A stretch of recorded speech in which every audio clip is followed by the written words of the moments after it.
mi gente como tú.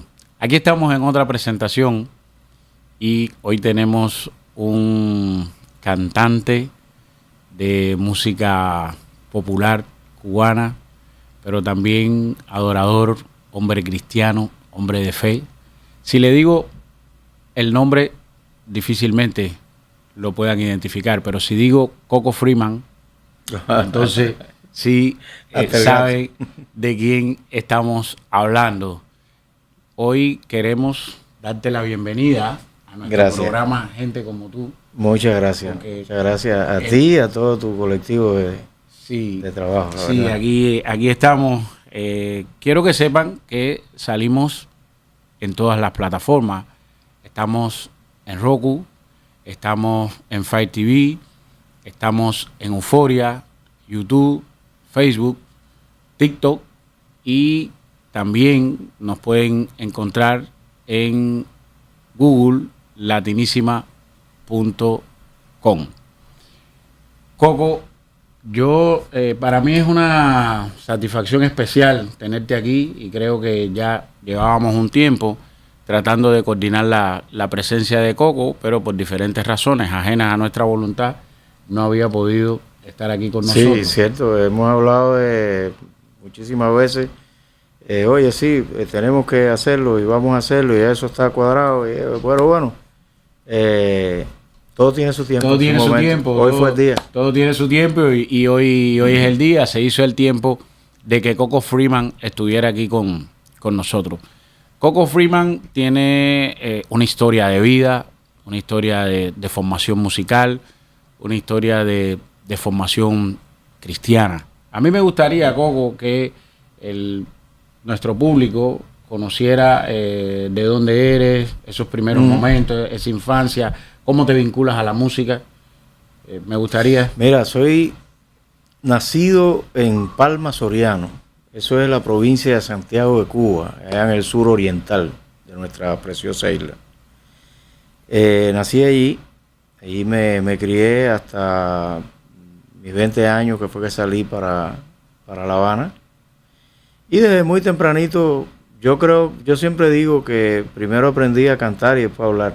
Okay. Qué bueno eso. Sí, porque no sabía hablar bien y ya yo me aprendía las canciones.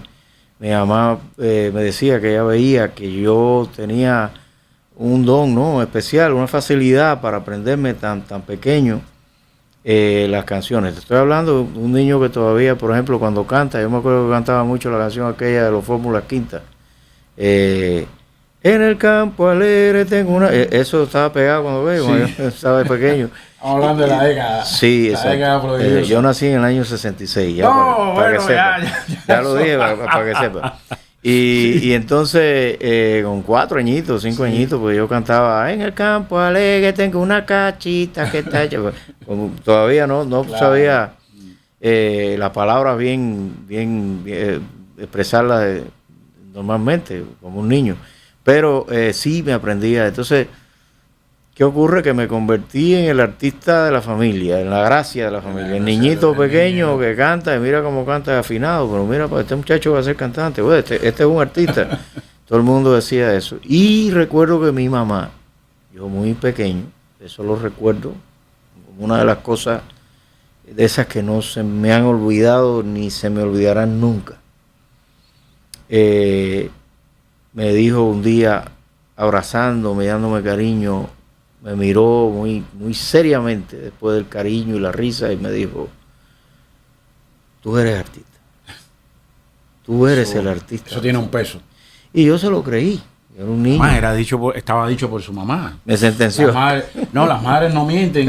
Para con los hijos no mienten. Claro, y ahí, bueno, mi primer escenario fue la sala de mi casa. Me subían en una banquetica, cualquier cosa. Y todo el que llegaba de visita, pues mi mamá le decía, tú sabes que Coquito es cantante, cántale tal canción. Allá va eso. Y para mí nunca tuve pena, no. Nunca me dio pena. Esa pena que le da al muchacho cuando hay gente, nunca, al contrario. Le reclamaba a mi mamá cuando se iba a la visita y no me ponía a cantar. Ahora, Coquito, esa fue la primera etapa, o sea, la infancia.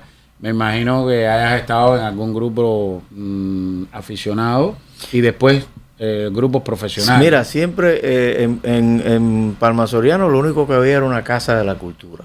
¿Tú sabes lo que significa eso? Sí, claro. Esos términos, o sea, es una casa de la cultura de aficionados, de artistas aficionados, lo mismo de niños que de personas. Sí. Exacto. Y siempre estuve vinculado ahí, porque siempre me llamaron desde la escuela, cada vez que había cualquier cosa, cualquier conmemoración, cualquier fiesta, cualquier cosa, llama a Coco para que cante. O Francisquito, como decían por mi nombre. Sí. Y entonces, siempre estuve vinculado ahí como artista aficionado. Siempre fui solista, aunque habían 2 o 3 grupitos que de vez en cuando, de forma ocasional, sí, yo cantaba con ellos, pero siempre como aficionado. Ya en el año 1988, del pasado siglo, ya yo, antes de irme para La Habana, recuerdo que había carnavales en la ciudad de Palma Soriano y estaban terminando un cabaret que le iban a poner presuntuosamente, porque bajo las estrellas es tropicana. Pero bueno, Palma Soriano era lo que tenía. Era lo que tenía, claro. Y hicieron un cabaret en un techo muy alto, un edificio, y de lo más agradable. Y entonces, como no había artistas, llamaron a los artistas aficionados. Talento local. El talento local. Y entonces ahí los grupitos y las cosas, ahí hicimos un grupo y ahí empecé a presentarme. O sea, aunque todavía no había entrado por la puerta grande, pero bueno, por lo menos me pagaron mi dinerito en los carnavales. Sí, ese por lo menos fue el primer salario que recibiste como artista, porque tu mamá no te pagaba cuando te cantar. Te pagaba con su cariño. Con cariño y amor. Que es lo más importante. Coco, ya me imagino que después de eso no demoraste mucho en ir para La Habana. No. En La Habana, ¿cómo le entras a La Habana? ¿Con la maleta de madera y el polvo del camino? Chico, ¿cómo le entraste? Yo tenía tampoco que ni maleta de madera. O sea, que Guajiro entró a La Habana sin maleta. Sí, yo fui como dice Antolín el Pichón, sí, ese humorista. Saludo para él, espectacular. Ojalá algún día podamos tenerlo aquí. Un gran amigo además. Qué bueno. Dice, con los zapatos de tacón Hollywood, pantalón de lastre. Lastre brocado. y camisa de cuadrito. La majata. Así llegué yo a La Habana. Pero fue a llamado de un grupo del movimiento de la Nueva Trova, sí, que se había fundado en la universidad. En ese grupo cantaba Augusto Enrique, era el cantante. Mayito, sí, Mayito era el bajista. Leliebre era flautista. O sea, pasaron una serie de personas que después fueron artistas muy conocidos. Y entonces el director me conocía a mí y empezó a llamarme, ven para acá, que tú tienes que estar aquí, porque tú no vienes para acá, porque bueno, en fin, a no ser el cuento largo, pues en el marzo del año 90 decidí salir a La Habana. A ese llamado me vinculé a este grupo, que era un grupo ya profesional, y ahí comenzó mi trabajo ya como profesional en el campo grande de La Habana, ¿no? En la gran farándula de la Nueva Trova primero. Y ahí pues empecé a conocer artistas, empecé a hacer muchas amistades y a tener experiencias que eran totalmente nuevas para mí, porque allí llegó un artista, un muchacho de campo, con una voz grande así, más bien de bolerista y eso, entonces tuve que ajustarme, porque la Nueva Trova se canta, por lo menos con aquello se cantaba de una forma más desenfadada, un poquito más plana, no se requería esa gran tesitura. No, el problema de, por ejemplo, ¿cómo se llama? El gorjeo, sí, lo que llamamos eso era cheo, ¿no? Que no se podía hacer. Entonces yo aprendí, tuve que meterme en esa y aprender y oír, escuchar.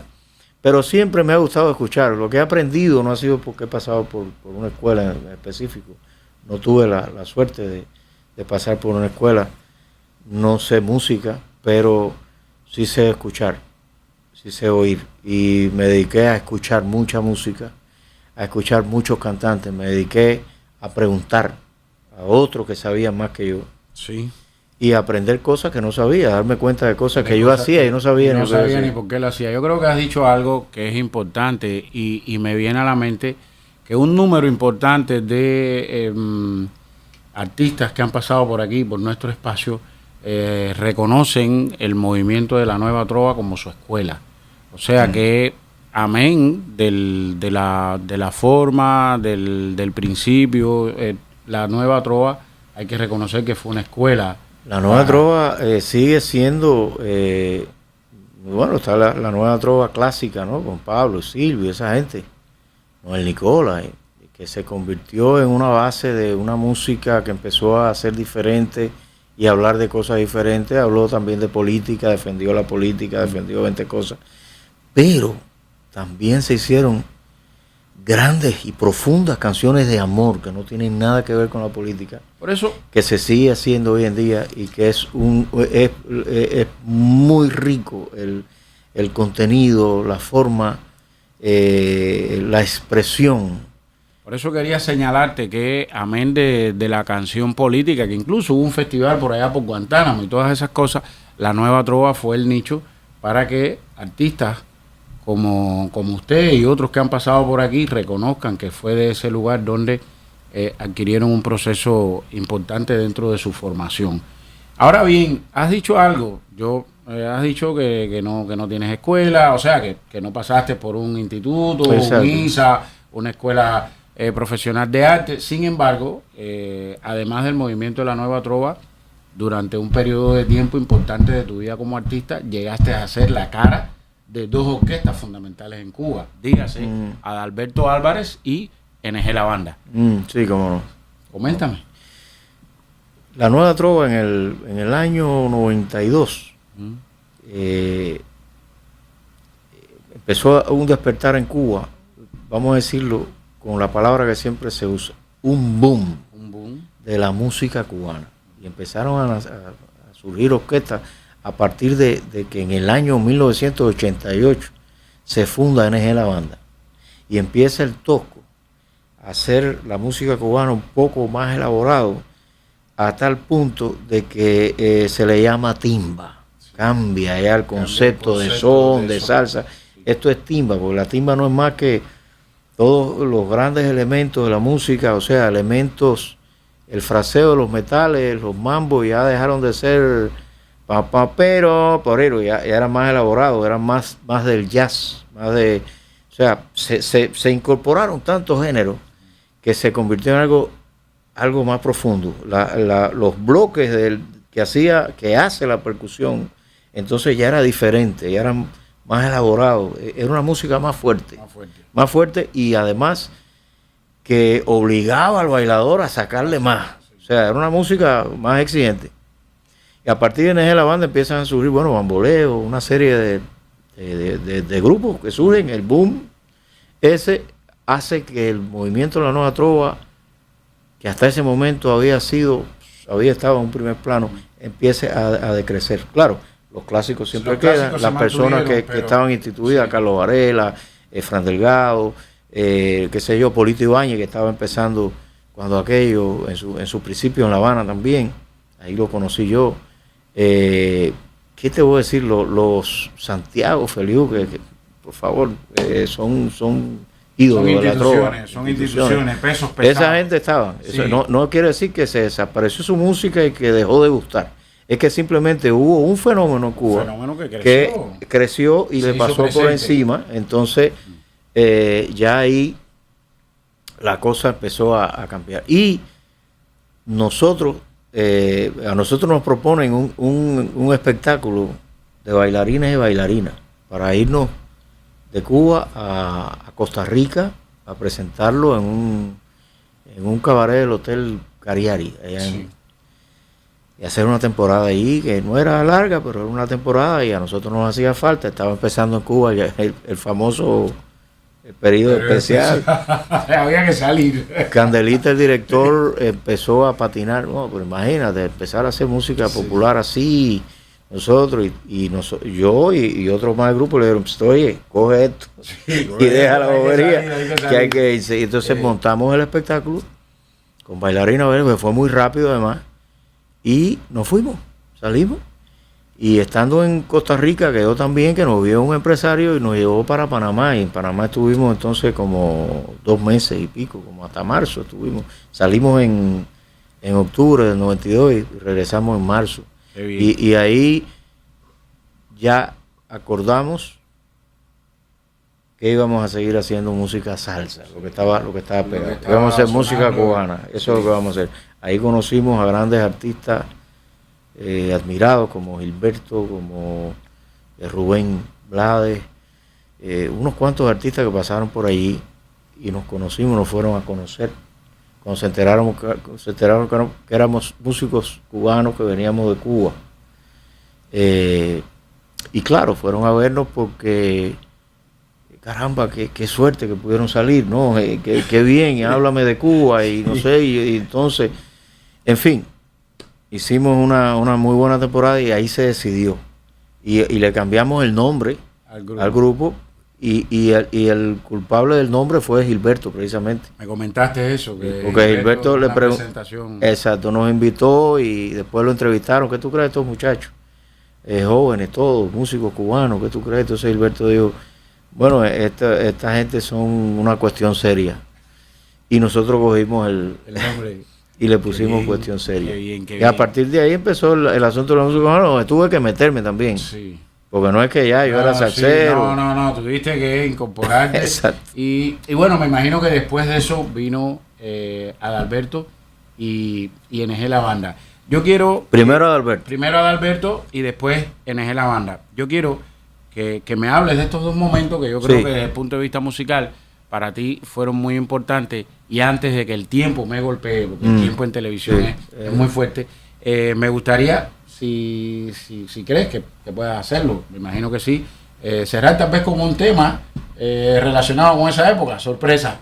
Bueno, que eso es un poco difícil porque hace años no canto nada de eso, pero te puedo cantar algo. Un estribillo, lo que quieras, está bien, refírete a esa etapa y me cierra con un estribillo, porque hay otro tema al que me quiero referir, antes de que se me agote el tiempo. Sí, en el año 1994, ya, o sea, trabajando con este grupo, que ahora se llamaba Cuestión Seria, trabajando en todas las plazas importantes de ahí de La Habana y qué sé yo, allí nos conocieron los grandes músicos de música popular. Nosotros le abríamos el telón a orquestas como Los Bambán, como Paulito FG, como Pachito.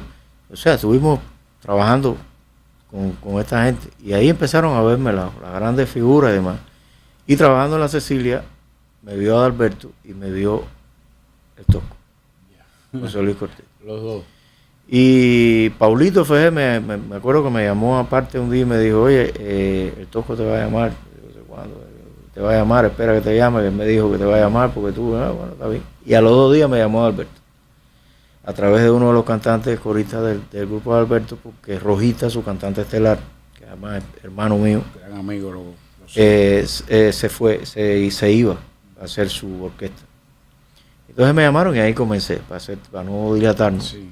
Ahí comencé con Adalberto, estuve 2 años escasamente, pero fueron 2 años bien ricos, bien ricos en trabajo, porque viajamos mucho, grabamos 2 discos, uno que se hizo en vivo en Italia, concierto en Italia, y un disco que hicimos en La Habana, que el famoso A Bailar el Toca Toca. A Bailar el Toca Toca. Exacto. Y bueno, cuando me fui y el Tosco se enteró que yo me había ido, yo no quería saber más de orquesta. Yo siempre fui un solista que cantó en una orquesta. A mí me gustaba ser solista. Y de hecho me puse a trabajar en Dos Gardenias, me llamaron de Dos Gardenias y ahí estuve trabajando y cuando el Tosco se enteró, pues hablamos. Yo fui a su casa, nos pusimos de acuerdo y empecé. Ahí estuve 7 años. 7 años y medio con José Luis, que fue mi gran escuela entonces de la música popular bailable, todas estas cosas. El Tosco hizo muchas cosas de mí en el sentido de que vio el potencial. Yo lo mismo cantaba lírico, que podía hacer un bolero, que era el salsero de la Tony Calá, era igual que en Adalberto, Aramí Galindo, era el sonero, y qué sé yo, clásico, el picante. Yo era el que... Guarachero, y era el que... Exacto. Entiendo, por tus características. Así mismo. Y fueron años maravillosos que me acabaron de formar como artista, y ya cuando yo salí en el 2004 ya me decidí a irme completo a hacer mi carrera en solitario, pues ya me sentía preparado. Había recorrido un camino que me había preparado, me había dado a conocer sobre todo al público nuestro de Cuba. Y eso me ayudó, me sustentó mucho, y te voy a decir que cuando ya me quedé solo, me fue muy bien. Como solista, la carrera mía en Cuba fue espléndida. Sabemos. La verdad. Entonces, ¿nos vamos con el estribillo o lo dejamos para cerrar? No, chicos, mira, yo creo que es mejor que te cante un bolerito, algo de eso así, porque un estribillo hay que tener un tumbado. Venga con el bolerito entonces. Pero, por ejemplo, mira, el Benny Moré cantaba algo así como esto. No me vayas a engañar, di la verdad, di lo justo, que a lo mejor yo te gusto y quizás sea bien para los dos. No me vayas a decir que no te has dado ni cuenta. No digas lo que no sientas de mí, di siempre la verdad. Soy tu refugio de amor, 1000 besos yo te daré, haré lo que quieras tú, mi dulce querer. No me vayas a engañar, di la verdad, di lo justo, que a lo mejor yo te gusto y quizás sea bien para los dos. ¡Bravo! Bravo. Muchas gracias. No, mira, ahí es donde yo creo que está el valor del artista, ¿no? Que en cualquier circunstancia pueda hacer una presentación como la que has hecho con tu instrumento, que es tu voz. Ahora bien, Coco, yo quiero decir algo. Les voy a explicar. Yo a este señor lo conocía de la televisión, lo conocía de la radio, pero para mí el momento más importante con Coco fue el día que participó en mi iglesia, en Trinity, en su concierto como adorador y cantante cristiano. Coco es un hombre de mucha fe, de mucho amor a Dios, y yo no quería irme de este programa sin que al menos pudiéramos hablar de este tema, que yo sé que es imposible que donde quiera que nosotros estemos no mencionemos este tema, y voy a decir cómo comenzó la conversación. Tal vez espero que te acuerdes. Yo le pregunto a Coco por la situación actual del mundo, particularmente en ese momento Estados Unidos, previo a elecciones, y recuerdo que Coco me dice, yo no creo ni en rey ni en príncipe hijo de rey. Dejemos el mundo con sus pasiones y concentrémonos nosotros en el amor a Cristo. Así mismo, yo sí me acuerdo. No podía dejar de decirlo. Esas fueron las palabras de él, y sobre ese asunto te doy también la palabra. Puedes expresarte con total libertad. No, es que simplemente mi manera de pensar respecto a las cosas pasajeras de este mundo es muy simple. O sea, yo como cristiano lo que sí oro por los gobernantes, porque eso es lo que me manda la palabra de Dios. Pero no me fanatizo como desgraciadamente muchas personas se vuelven locos, se enferman los nervios, se fajan por política, por presidentes, por políticos, hasta familias que se dividen por cuenta de la política. Y los políticos realmente pasan, todo pasa. Ahora, yo siempre he dicho, yo tengo un rey, y es eterno, y ese tiene su trono en mi corazón. Y ese rey es Dios, Padre, y su Hijo Jesucristo. Ahí está. Entonces, ¿para qué me voy a disgustar? ¿Para qué me voy a preocupar? Si hay promesa que dice que tenemos que estar tranquilos, no confiar en las cosas de los hombres, en el sentido ese de fanatismo, sino ayudar, Una cosa es ayudar, una cosa es dar la mano, una cosa es cooperar, pero creo que lo mejor que hacemos es tener una actitud correcta ante la vida, ante los demás y ante Dios. Entonces, esa es mi manera de ver la vida. Después de eso han sucedido cosas importantes. Después de eso estuvimos con Rafi Santos, otro gran adorador. Estuvimos trabajando en una presentación de ustedes, en un proyecto. Y yo al final de este programa al menos quería agradecerte tu presencia, quería agradecerte tu fe, que de alguna manera me la has transportado, me la has inculcado, y darte las gracias, pedirte que en otro momento estés aquí con nosotros. Los micrófonos de Latinísima y de gente como tú están abiertos. No sé qué te parece este estudio. No, me sorprendí, ¿no? Me sorprendí porque tremendo estudio que tienen aquí, muy bien montado, muy bien instalado. Se ve que tienen muy buen equipo. Sí. Felicito a todo el equipo, a todo el que está ahí en postproducción y demás. Muchas gracias por la invitación. Me siento honrado de haber estado con ustedes y de saber que nos van a ver en muchos lugares. Sí. Bueno, Coco, gracias a ti. Me despido con todo el cariño y el afecto de mundo como hermanos que somos, ¿verdad? Así, gracias. Muchas gracias. Saludos, familia. Nos estamos viendo, como ya dije, en las plataformas, en Roku, Fire TV, YouTube, Google. Bienvenidos. Nos vemos.